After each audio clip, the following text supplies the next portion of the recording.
I am your host, Stephanie Nielsen, and I just want to start today's show by thanking y'all for being here with me. I imagine that you're watching because, like me, you too love to learn and grow. So let's do that. You know, the following quote from Mother Teresa reminds me of today's guest. She says, "Not all of us can do great things, but we can all do small things with great love." You know, we often think that in serving others, we need to make these grand gestures in order for it to count. I have long held the belief that we can change the world with something as simple as a smile. A hello to a stranger or a thank you to someone who has done something as small as open a door for us. It is with the attitude that we bring when we're out in the world that the difference is created. If we can find a little kindness to offer one another, it can have a massively profound effect on both ourselves and on those we encounter. Not only does this approach make way for others to feel valued, but it can inspire us to take another step towards helping our fellow man. I have a life philosophy to live in love. I believe in it so strongly that I even had my son tattoo it on my forearm as a constant reminder. Living in love is what today's guest, Jessica Linn, has taken to the next level. This woman lives and breathes serving others and has the most amazing heart I have seen in a very long time. I have witnessed in Jessica that it is by doing small things with great love that they become big things. Vice President and partner of the Live Mana Worldwide Foundation and board member of Caring Hearts in Action, Minnesota. I am honored that she has taken time out of her schedule to talk with me today and share with you how she maximizes her cruise control, powers up her pit stops, and celebrates her victories. So let's welcome to the show the beautiful Jessica Linn. Yay!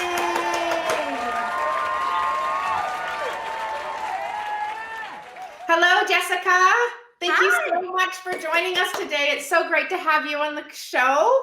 Yeah, thanks for having me. I'm excited. You look lovely. So, Jessica, one of the things that I have noticed about you since I've been following you is you have the most amazing heart for service. And I mean, it is absolutely commendable. I don't think I've had anybody that I've witnessed being so committed to service ever. So I'm really curious, what is it in you that makes you love to serve? How old were you when you started? Is this something that's always been a part of you? Can we talk a little bit about that? Yeah, so I actually have my degree in early childhood development. Yes. So I went to school to be a teacher. Yes. And I taught infant, toddler, preschool, school age, all the ages. I even nannied for some high school boys who were in not a good situation at home, and they needed someone just like before and after school to make sure that they were safe and well taken care of and to counsel and mentor them. Right. So I have always been driven to help people and to be a support system and to help them grow. I taught and then I moved. I've always been very driven. So Right. I moved up in every classroom I taught. I eventually was running a daycare center for the company I was teaching for. And then I moved up to the next center. And then I was eventually running multiple centers. My favorite thing about that was that I really got to know the kids that maybe needed a little bit more attention than Right. the other children. Right. I really got to know the teachers. I really got to know the families. I always was driven to go above and beyond to figure out I wasn't about kicking kids out or kicking families out or like letting anybody just go. I was about finding a solution to whatever the problem was. Right. And then moving forward with people to help them get to that solution. Right. So I did that for a long time. And I was always asked, like, what do you want to do with your life? Why are you not doing something of your own, because I'm very much of a go-getter, leader, Right. that sort of thing. And I never had a direct answer for them. It was always, I just want to help people. Right. And I always got that like roll of the eyes, like, and that is not an answer. Right. Frustration from them. But that really, truly is. I'm not set on just helping parents or just helping kids Right. or just helping employees grow. I'm like, we moved down here to Minneapolis, and I watch these people walk by with nowhere to go, and I see all the tents, and I automatically was drawn to figuring out how I can get involved to help. Like, you can ask Joshua. I was obsessed. Every time we drive by, I try to figure out, if I were homeless, where would I sleep? Like, how would I make ends meet? Where would I go? And I would try to get myself in their head, in their way of thinking. And then, which led to, before we even moved here, I had been working with Mary Canada.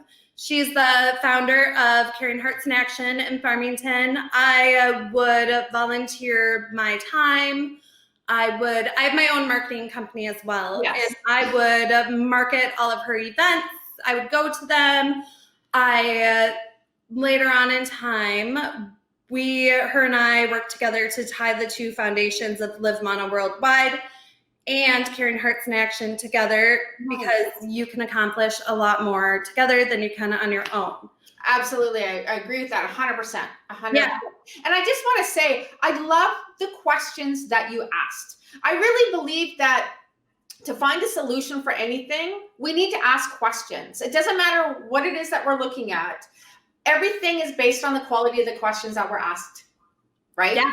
So I love that you started by asking questions. And I know that we can never really 100% understand where another human is because we haven't walked their path, but that ability to empathize, and try to understand where they're at, that's beautiful. I love that. I love that you did that. It was very much, when we started serving, I would go with Joshua, and sometimes I would go with myself just down the road. There was a tent city just a few blocks away. And I would just go and I would bring them sandwiches, food, I'd cook them chili, and I would sit and just spend time with them. Right. And over time, they started to open up more and more. And I was starting to learn kind of what the reality is and the different dimensions of living on the streets and the different groups and the different types of people. And their needs, they would open up to me about what their real needs are. I mean, a lot of people will drive around and just like drop off anything. But I mean, they're human too. So you can't really expect that just because they're living on the street that they want cheese pizza. Right. Right. So you I feel like it's very important to treat them as if you would treat any other person, but with some dignity. And find out how you can actually help. Find out if they need resources. Find out if they desperately need medical care, if they have a mental disability, if they, there's so many different ways, and there's some that I am well aware are beyond my capabilities of helping. Yeah. So, Caring Hearts in Action, I worked with Mary a lot to help promote, and we worked together. And then recently, she reached out and asked me if I would take her position as executive director, and she would step down as solely the founder, which, to be honest, I was in shock.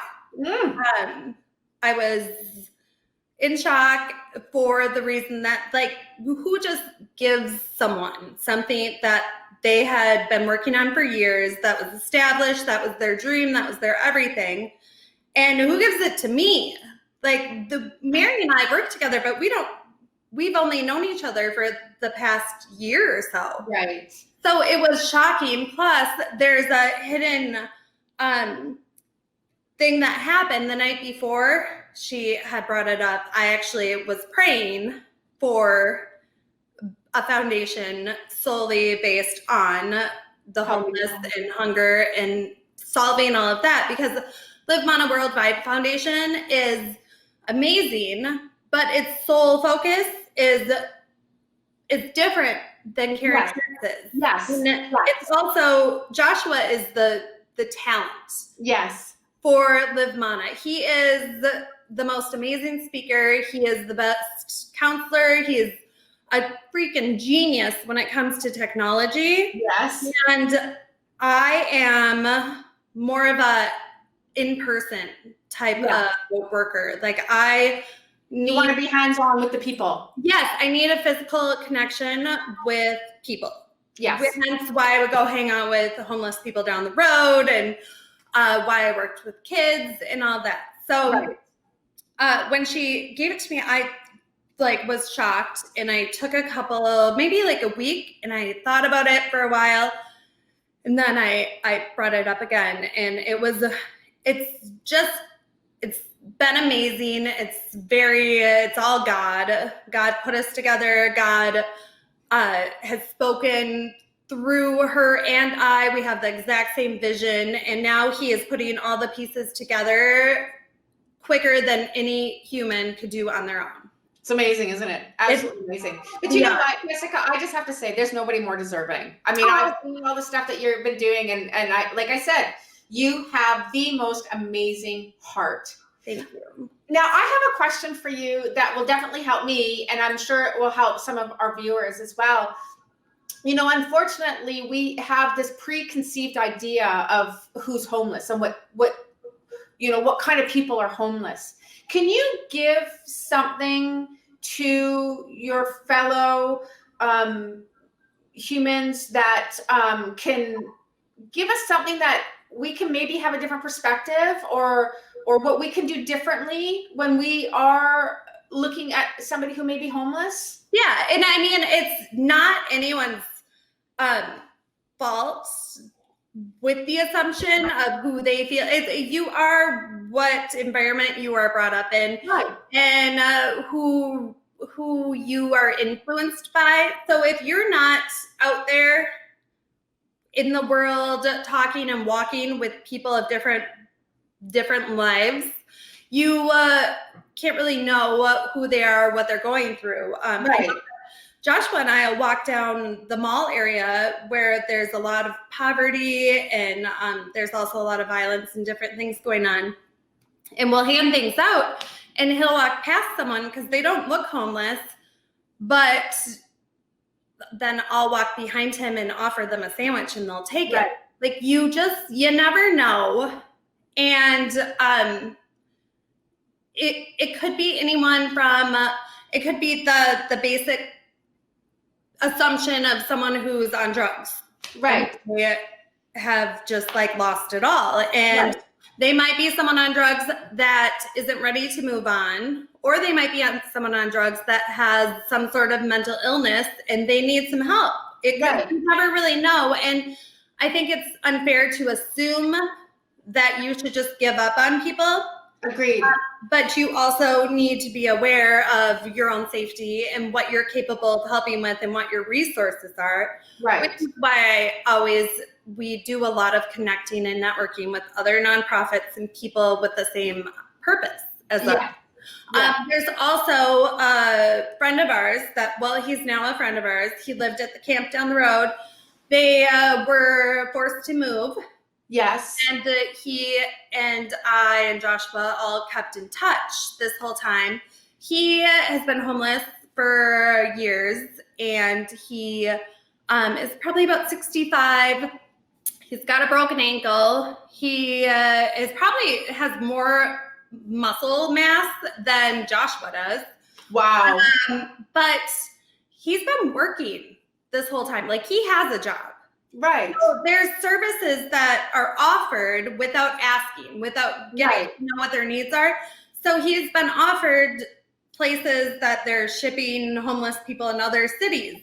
Right. But if he were to go do that, then he's out of job because he doesn't have a car. He can't get to where he needs to be when he needs to be there. He works overnight. Not safe. There's multiple gangs on every corner that you go out after dark and they're jumping people. They wait till, and I know this for a fact because I go to lots of camps and I talk to a lot of people, and they're scared to go to sleep because that's when people will come around and they get attacked and their things are stolen. And there's a lot of intricate details that go on. And I mean, it takes more than just ship them off to another city. Absolutely. The goal is to help them achieve a better quality of life. Right. Not just to get them food, not just to get them in a shelter. It's to improve their life and to help them in a way that's actually helping them. That is fantastic. That is fantastic. And this is what the goal of Caring Hearts in Action is. So Caring Hearts in Action is a free food shelf. Yeah. They also have clothing. And now that we have expanded, we've got another location that we are turning into a thrift store. Oh, wonderful. The amount of clothing that we've had donated it far exceeds what people actually need in that community. Yes. So we are going to take all the proceeds that we sell in the thrift store, and it's going to go back into Caring Hearts so that we can help even more people eventually expand and plant different Caring Hearts all over the place to help people however they need to be helped. So the Caring Hearts, I mean, we offer resources, we offer food, we offer clothing, we offer people whatever they need. Right. So, yeah. So do you work with other programs that help offer things like maybe counseling or? Yeah. So we have different network resources that will send people. Joshua and I, right now, our focus between Caring Hearts and Live Mana has been the housing crisis.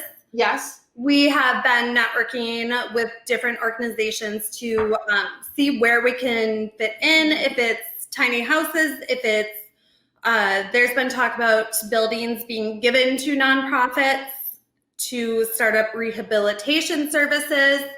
That's kind of the next step of where we want to get to, and quickly would be the goal since it's snowing. Cold out, yeah. In the ice. This thought just came into my mind as we were talking here, but one of the questions that comes up for me all the time with COVID is now with this new norm, as they call it, right? A lot of people are now working from home. So these corporate offices are going to be empty. Maybe you could even talk to some corporations and get them to donate space. Who knows? I mean, just an idea, right? Yep, definitely things that we've been working on. Working on getting sponsors, different churches and organizations to sponsor for us. The government has some things set up that we're trying to work towards getting. There's lots of different avenues. So this is fantastic, Jessica. What's that? This is just fantastic. I know it's definitely an exciting time to be in it, because everything is kind of set up to make things possible. Right. Yeah. This is just wonderful. I mean, just kudos to you for being involved in this. I know that one of the churches, my church also has been donating to your cause as well, Elevation. So which is amazing. Yeah. I always think it's absolutely amazing how everything tends to connect, right? Like I meet people and somehow we're connected through different beliefs or different societies or whatever. Like it's really cool how things are connected. Always. I think that's been happening more and more since COVID hit. Yes. And the digital communication, like-minded people with common purposes. Yes. They can link up easier. Yes. And it's been an amazing journey. Yeah. Oh, it's just wonderful. Just wonderful. So Jessica, I want to ask you my 3 questions around the show. The first one is how do you maximize your cruise control? So for me, cruise control is your comfort zone, right? And I know that someone like yourself that's very driven, because I'm, a kindred spirit there. We don't often stay in our comfort zone. We're always pushing to grow. But I do believe that the comfort zone brings value, and there's ways that we can maximize being there. So I'd just like to hear a little bit about what your insights are on that. I would say that my natural instincts are to not be in my comfort zone. Yes. My natural instincts is to grab at every single possibility that I can grab at and run with it, which oftentimes is too much. Yes, exactly. And I am now learning to say no to things. And if I do say yes, I am more aware Yes. of when it's something I need to stop. Right. And then I can put more of my energy, my focus into the avenues that need to grow. That's So awesome. that's where I'm at right now. But I'm always growing and I'm always learning and developing. It's never ending.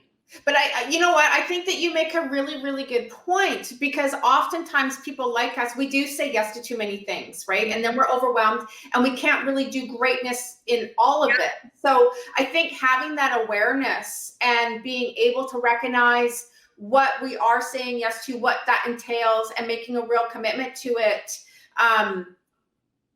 and saying to no to the things that don't really resonate with us, it makes us better in what we are doing. And then, like what you're witnessing, things start to align better, right? Yeah. Yep. You leave space.